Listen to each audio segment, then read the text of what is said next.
Hi, my name's Derek Lincoln, and this is my audition for the show Artefact. I'm 26 years old, and I'm an archaeologist from Toronto, Canada. I did my undergraduate at the University of South Florida, where I graduated from the Honors College, summa cum laude with degrees in history and anthropology.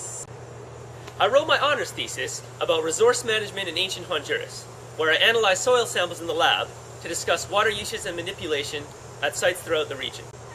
I did my master's degree at the University of Bristol in the UK, where I studied Mediterranean archaeology and wrote my dissertation on ancient funerary customs of Lycian Turkey. I studied the tomb art and architecture, Greek versus Persian influence on the culture, and the overall eclectic nature of the tombs. Over the past 8 years, I've worked on projects in the US, Mexico, Honduras, Belize, Sweden, England, Turkey, and Egypt, and I've loved every minute of it. Every time you think you've come to a conclusion, something else pops up and you've got to do more research. It would take a lifetime to tell you my adventures from all my archaeological work, so I'll focus on the most recent one, in the jungles of northeastern Mexico. I was doing a regional archaeological survey, and when the area you're talking about is 600 square kilometers, that's quite a task.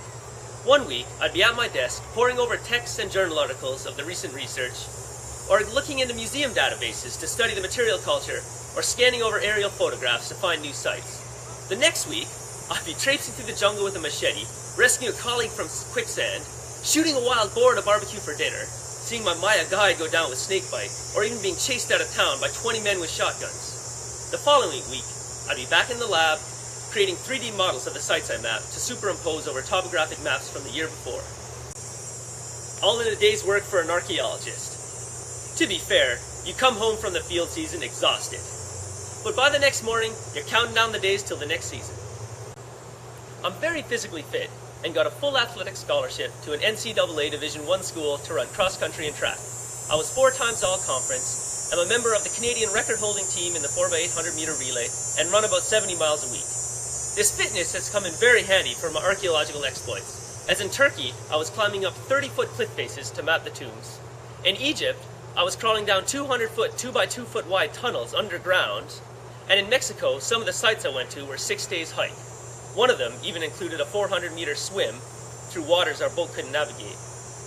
One artifact that's always fascinated me is the Holy Grail. We don't even know where the legend really began. Chrétien de Troyes in the 12th century is credited with the first written account. But the legend was already in high form by then, and obviously had its roots somewhere else. Most scholars think it arrived in England with Joseph of Arimathea after he was sent there by Philip the Apostle. And it was likely that the legend began here and grew until the time of Chrétien de Troyes. This is where it got its Celtic roots, as in, it provides never-ending food, or is associated with the magic lance, as in Arthurian legend. Over the past 800 years, the legend of the Grail has only grown more powerful. In the High Middle Ages, literally hundreds of accounts were circulating all over Europe. And then there's been another revival in the 18th and 19th century. It's now even found its way into modern films. But its popularity goes well beyond modern fiction.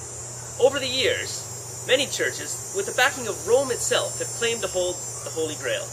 There's one church in Valencia, Spain, who currently claims to have the Holy Record, and another one in Genoa, Italy, claims their Emerald Chalice is the Holy Grail. It's also a prime topic of the academic community. Quite recently, a professor at the University of Toronto has identified images of the Holy Grail in wall paintings on churches in Spain from the early 12th century.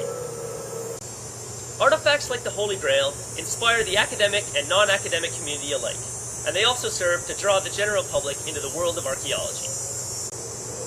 There are so many theories and ideas circulating, and all of them have to be examined. Even if they seem completely off at first, they just might lead you to a question that'll point you in the right direction.